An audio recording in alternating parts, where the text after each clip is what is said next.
Nobody in Washington was ready for this. No analysts, no lobbyists, not even the auto executives who thought they had Canada figured out. Yet while everyone was busy arguing about EV mandates, tariffs, and who controls the future of manufacturing, something happened north of the border that instantly rewired the balance of power in North America. And it didn't come from Ottawa. It came from a place most Americans barely think about unless oil prices spike, Alberta. This wasn't a press conference or a political stunt. It was a move so quiet that it didn't even hit the mainstream news cycle at first.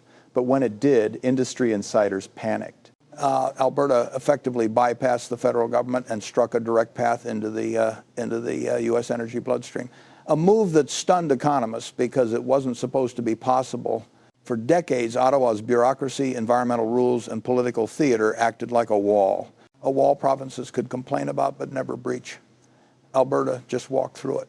And here's where everything gets interesting. That single strategic decision triggered something bigger than a pipeline route. It exposed the fragile truth that nobody wanted to admit. Canada's real geopolitical strength was never in Ottawa's hands. It was in Alberta's ground. A province with more oil than most countries now, acting without waiting for permission. The United States didn't realize how vulnerable it was until Alberta made this move. Washington has always assumed Canadian energy was essentially American energy, friendly, loyal, controllable. Suddenly that assumption looks naive. Alberta isn't asking what the U.S. wants anymore. It's telling the U.S. what it needs. And in a global market starved for reliable supply, the leverage isn't subtle, it's enormous. Here's the twist nobody saw coming. China tried for years to secure the same influence. Alberta just exercised in one stroke. Billions spent diplomacy, deployed countless negotiations. All of it failed. Yet Alberta, a single Canadian province, did what one of the world's most powerful nations couldn't. It didn't challenge the system. It revealed the system was already cracked. This is the moment the map stops looking the way you remember it. Because the real question isn't what Alberta just did. Ottawa wasn't dethroned. It was bypassed. Worse, it barely saw it happening. And if one province can do that, the question writes itself, who's next? To understand the scale of what Alberta achieved, you need to compare it to the one country that has been obsessed with Canada's resources longer than anyone, China. Beijing saw the same thing decades ago. Canada was sitting on some of the world's most strategic commodities. Oil sands, lithium, uranium, rare earth metals, everything a rising superpower needs for the next century. So China did what China always does. It played the long game. Billions invested state-owned enterprises, dispatched diplomatic missions, launched deals crafted in boardrooms from Calgary to Vancouver. China didn't just want Canadian resources. It wanted a foothold inside North America's supply chain, a direct line into the U.S. market through Canada's backyard. But every time Beijing got close, something killed the deal. Environmental protests erupted, federal reviews dragged on for years, security concerns surfaced, politicians changed their positions, Ottawa bent under U.S. pressure, Washington whispered, and suddenly projects that looked unstoppable were gone. China was trying to open a locked door, and Ottawa, intentionally or not, kept reinforcing it. Think about that for a moment. China, a global superpower with unlimited capital and diplomatic muscle, couldn't break Canada's system. It couldn't navigate the red tape. It couldn't overcome the political fragmentation. It couldn't outmaneuver the U.S. grip on Canadian policy. China threw everything at Canada, and Canada's bureaucracy beat it. And then Alberta walked in and did what China couldn't. No military pressure, no geopolitical chess, no 20-year plan, just a simple realization. The lock on the door wasn't real. It only existed because everyone assumed it did.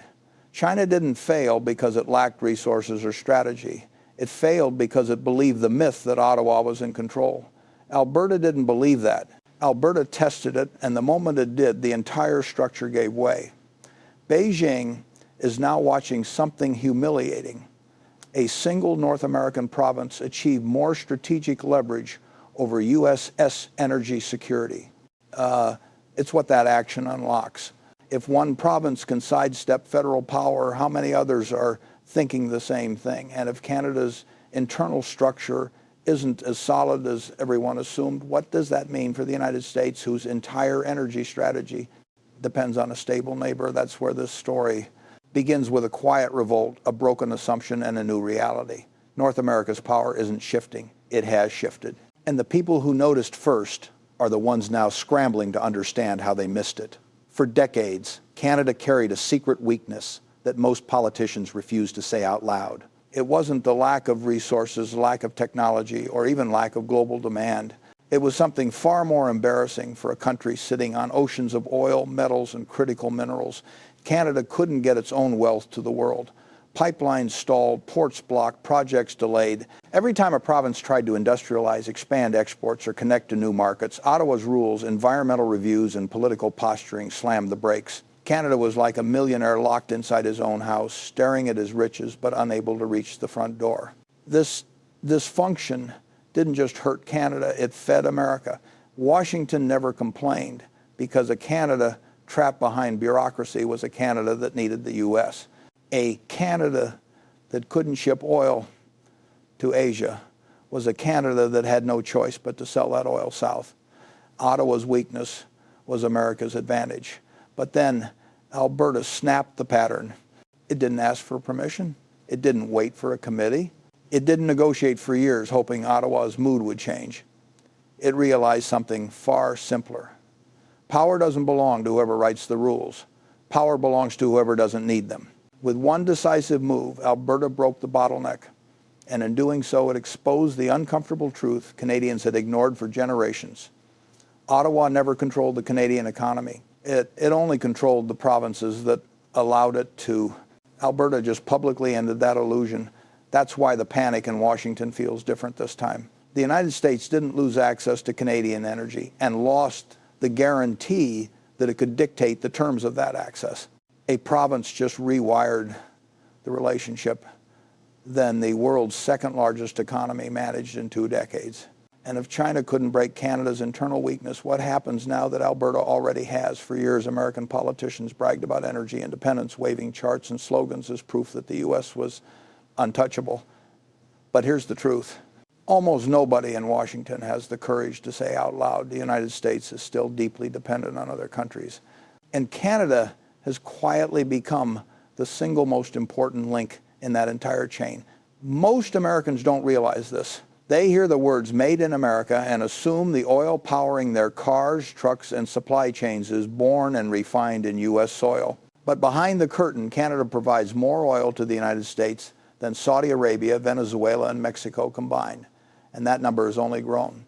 America isn't just partnering with Canada. It's relying on Canada to keep its economy functioning, its military fueled, and its cities moving.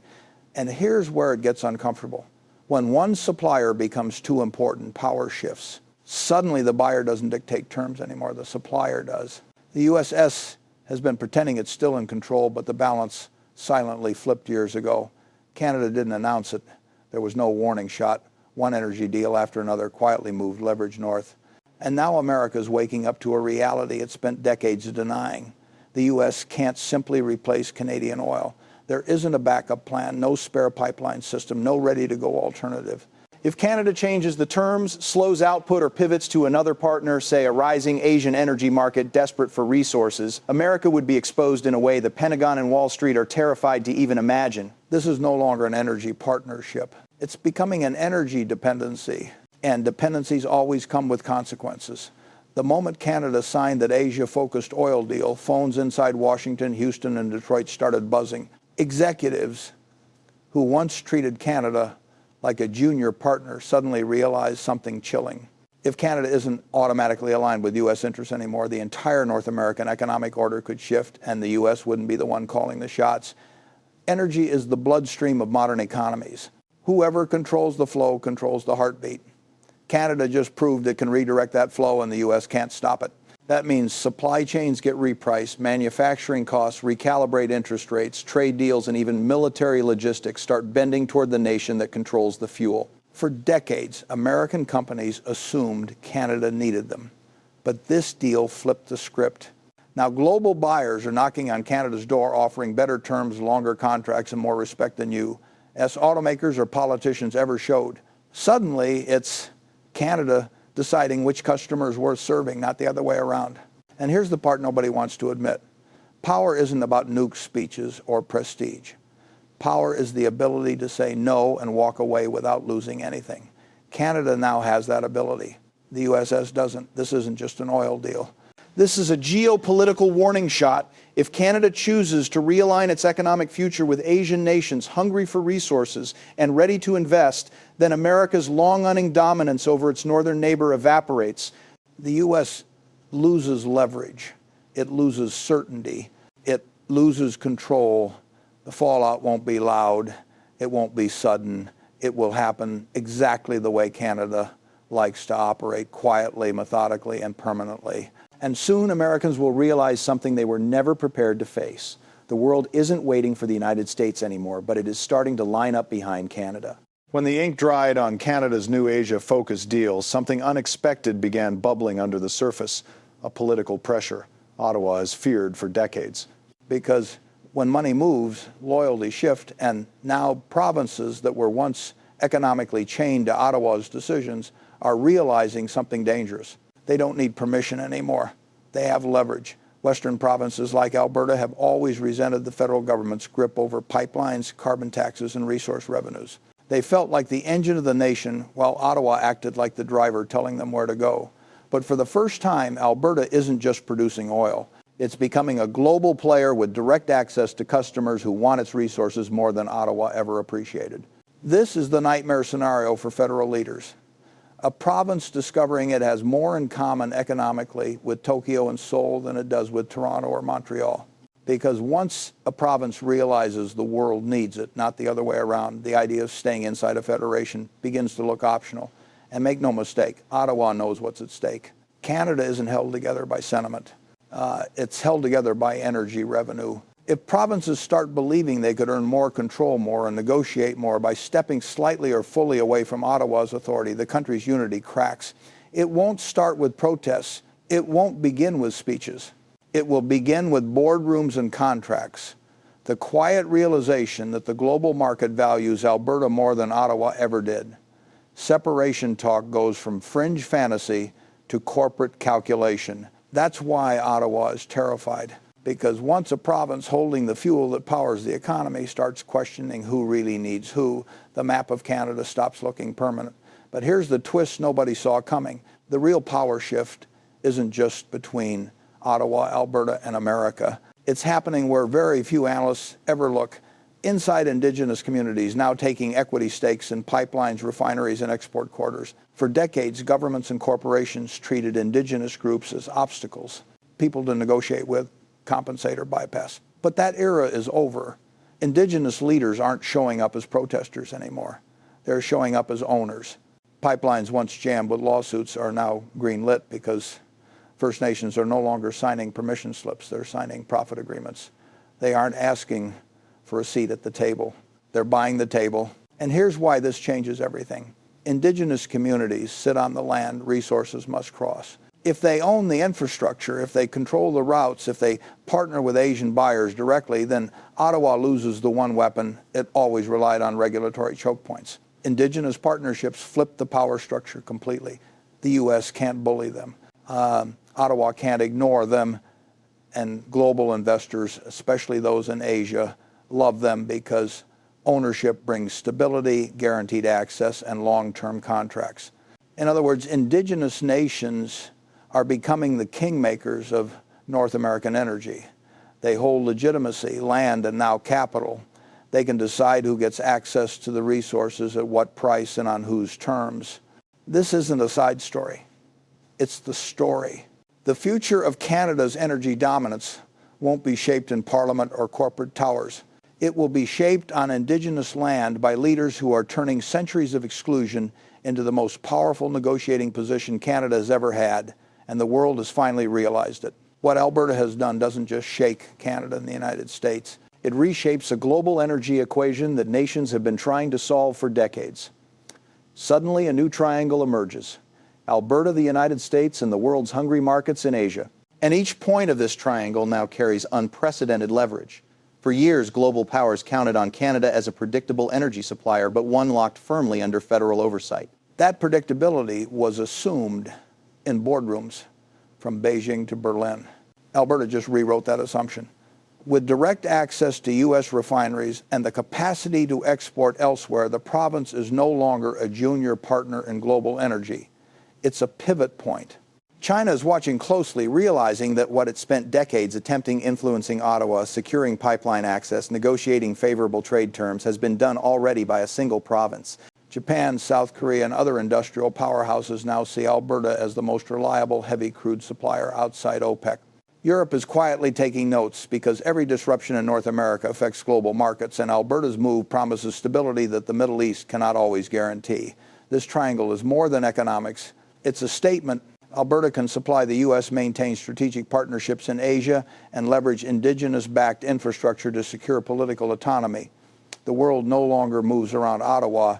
It moves around Alberta's decisions. And the question investors and foreign governments are asking now is simple. If a single province can achieve this, what else could it do? The potential for influence is staggering, and it has already begun to tilt global calculations in ways that will unfold over the next decade. The United States is waking up to a hard truth it has been avoiding. Its closest energy partner is no longer fully under the control of a central government. For decades, Washington assumed it could rely on Ottawa to align Canadian output with American demand, to maintain steady supply, and to keep political friction at bay. Alberta just proved that assumption is obsolete. With 1 million barrels per day moving directly into U.S. refineries, the leverage shifts north.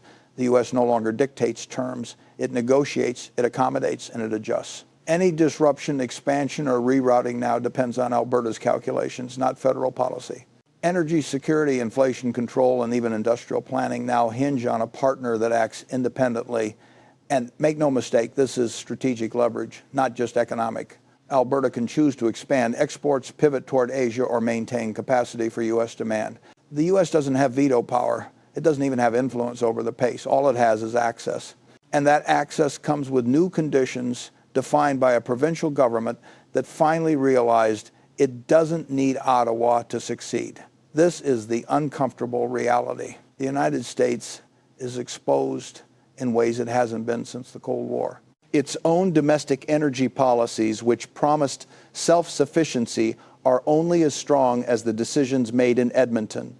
The pipeline deal isn't just a transaction, it's a warning. The U.S. must now navigate a partner that has choices and is willing to exercise them. And as Washington adjusts to this new reality, one question looms. How many other provinces sitting on valuable resources and frustrated with federal roadblocks are watching Alberta and thinking, why not us? The consequences could ripple across the continent. Now that Alberta has rewritten the rules, the future of North America's energy and economic landscape could follow 3 very different paths. The first is the status quo scenario, where Ottawa slowly adapts provinces wait their turn, and the U.S. continues relying on Canadian energy while maintaining its assumptions about control. In this world, Alberta's move is a wake-up call, but the underlying power structures remain mostly intact. Tensions simmer, but the system holds for now. The second path is the regional empowerment scenario. Here, other provinces take notice. Saskatchewan, Manitoba, and even Quebec might start exploring independent export deals or partnerships that bypass federal bottlenecks. Alberta's success becomes a blueprint. The energy map of Canada fragments with provincial autonomy rising and Ottawa's influence shrinking. Federal authority doesn't disappear entirely, but it becomes conditional, dependent on cooperation rather than assumption. The third path, and the one that terrifies Ottawa most, is the global leverage scenario. Alberta and its partners, including indigenous communities, continue to expand exports directly to Asia and other high-demand markets. North America becomes a patchwork of interland yet independent corridors. With Canada acting as a dominant global energy pivot, the EU, previously seen as the dominant power, now negotiates from a position of dependency while global competitors watch and adjust. In this scenario, the balance of power across the continent and possibly the world is permanently altered. When I look at what just happened, I see more than a pipeline deal. I see a redefinition of power, a moment where assumptions about control, influence, and loyalty were shattered. Alberta's bold move proves that centralized authority is only as strong as those who choose to respect it. Indigenous partnerships show that inclusion isn't just ethical, it's strategic. The United States is now reliant on a partner that acts independently, and global markets are taking note. This is a story of frustration turned into action, of obstacles converted into opportunity. It's proof that when a system is rigid, the bold will find a way to bend it. And it reminds every government, every corporation, and every investor that real leverage comes from control over resources and the courage to act on it. If you want to see how these developments continue to reshape North America, stay with us, hit subscribe, because the next moves from Ottawa, Alberta, and even Washington will redefine the rules of energy economics and power on this continent. Share this video with anyone who thinks they understand Canada, the US, or global energy, because the map has already changed and the world is paying attention.